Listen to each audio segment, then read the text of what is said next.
And Moses said, Eat that today, for today is a Sabbath unto the Lord.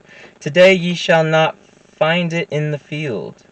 6 days ye shall gather it, but on the 7th day, which is the Sabbath, in it there shall be none.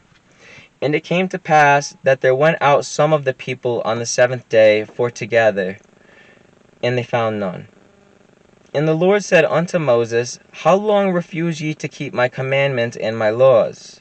See, for that the Lord hath given you the Sabbath, therefore he giveth you on the 6th day the bread of 2 days. Abide ye every man in his place, let no man go out of his place on the 7th day. So the people rested on the 7th day, and the house of Israel called the name thereof manna, and it was like coriander seed, whites, and the taste of it was like wafers made with honey. And Moses said, This is the thing which the Lord commandeth.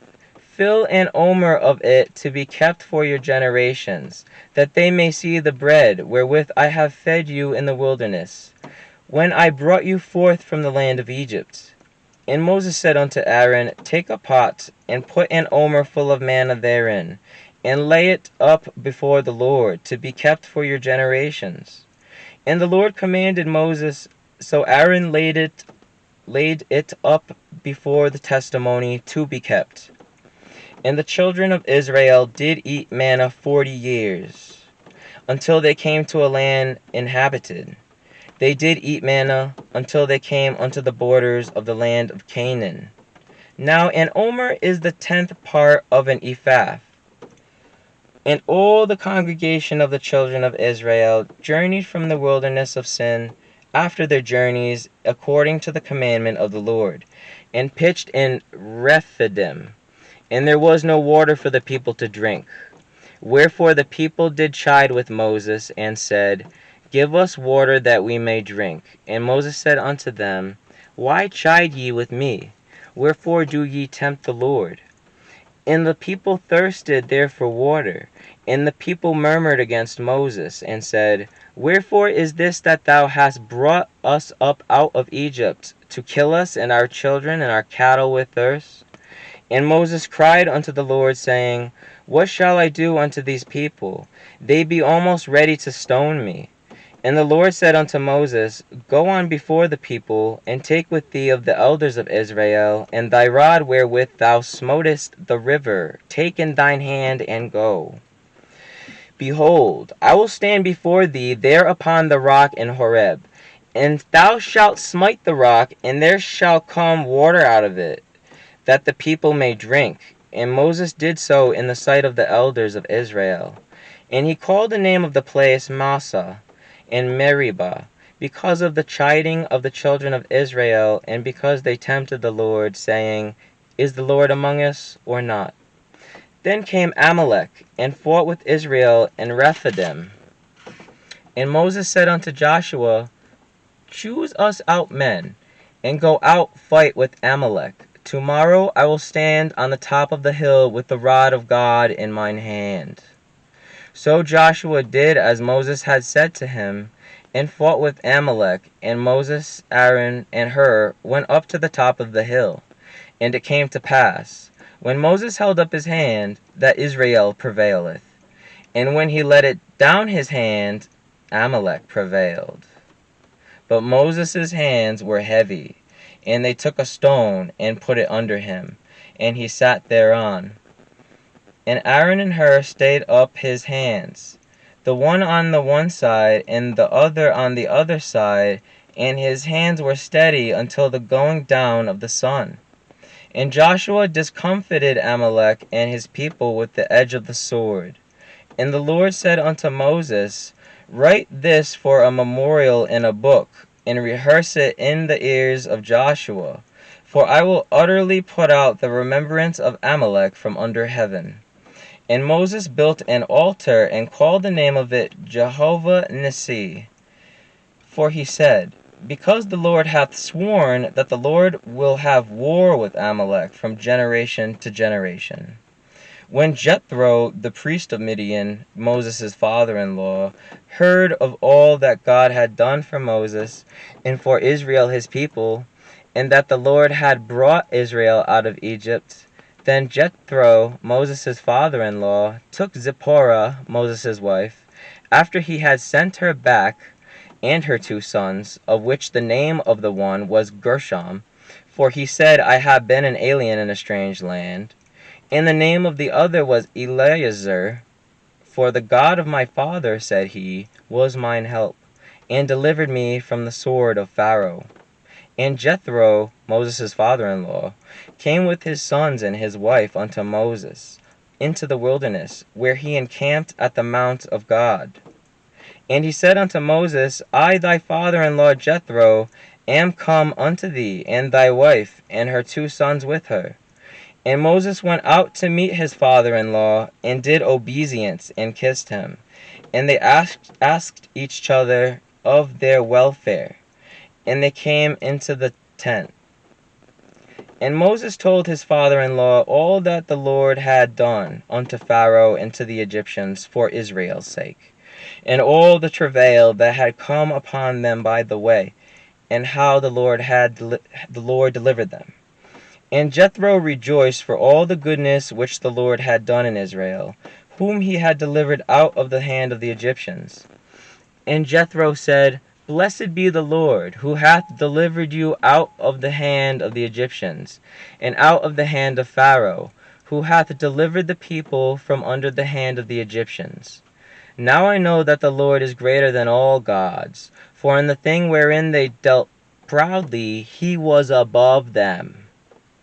And Jethro, Moses' father-in-law, took a burnt offering and sacrifices for God, and Aaron came, and all the elders of Israel, to eat bread with Moses' father-in-law before God. And it came to pass on the morrow that Moses sat to judge the people, and the people stood by Moses from the morning unto the evening.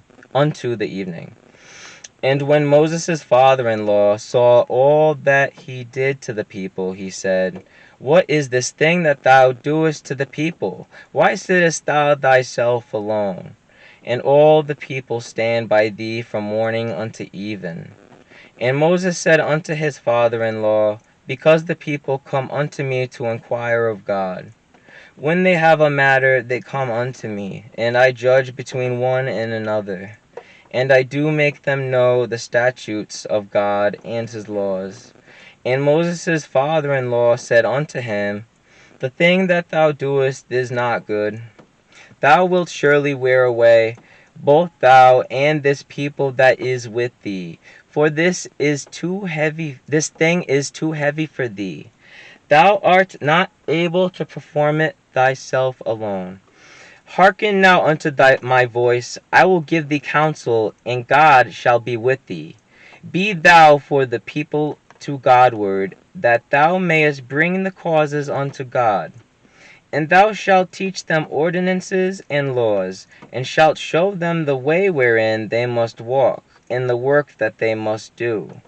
Moreover, thou shalt provide out of all the people able men, such as fear God, men of truth, hating covetousness, and place such over them, to be rulers of thousands, and rulers of hundreds, rulers of 50s, and rulers of 10s. And let them judge the people at all seasons. And it shall be, that every great matter they shall bring unto thee, but every small matter they shall judge.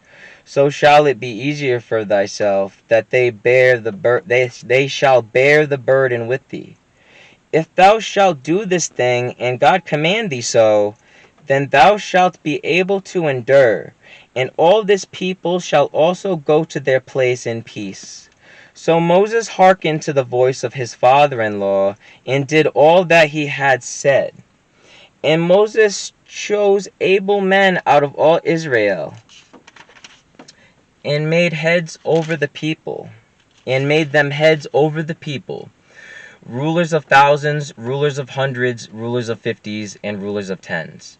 And they judged the people at all seasons. The hard causes they brought unto Moses, but every small matter they judged themselves. And Moses let his father-in-law depart, and he went his way into his own land. In the 3rd month, when the children of Israel were gone forth out of the land of Egypt, the same day came they into the wilderness of Sinai. For they were departed from Rephidim, and were come to the desert of Sinai, and had pitched in the wilderness. And there Israel camped before the mount. And Moses went up unto God, and the Lord called unto him out of the mountain, saying, Thus shalt thou say to the house of Jacob, and tell the children of Israel, Ye have seen what I did unto the Egyptians, and how I bare you on eagle's wings, and brought you unto myself. Now therefore, if ye will obey my voice indeed, and keep my covenant, then ye shall be a peculiar treasure unto me above all people, for all the earth is mine. And ye shall be unto me a kingdom of priests, and an holy nation. These are the words which thou shalt speak unto the children of Israel. And Moses came and called for the elders of the people, and laid before their faces all these words which the Lord commanded him. And all the people answered together and said, All that the Lord hath spoken we will do. And Moses returned the words of the people unto the Lord. And the Lord said unto Moses, Lo, I come unto thee in a thick cloud, that the people may hear when I speak with thee, and believe thee forever. And Moses told the words of the people unto the Lord. And the Lord said unto Moses, Go unto the people, and sanctify them today and tomorrow, and let them wash their clothes. And be ready against the third day, for the third day the Lord will come down in the sight of all the people upon Mount Sinai. And thou shalt set bounds unto the people round about, saying, Take heed to yourselves, that ye go not up into the mount, or touch the border of it. Whosoever toucheth the mount shall surely be put to death. There shall not an hand touch it, but he shall surely be stoned or shot through, whether it be beast or man. It shall not live. When the trumpet soundeth long, they shall come up to the mount. And Moses went down from the mount unto the people, and sanctified the people, and they washed their clothes. And he said unto the people, Be ready against the third day. Come not at your wives. And it came to pass on the third day in the morning, that there were thunders and lightnings, and a thick cloud upon the mount, and the voice of the trumpet exceeding loud, so that all the people that was in the camp trembled. And Moses brought forth the people out of the camp to meet with God. And they stood at the nether part of the mount. And Mount Sinai was all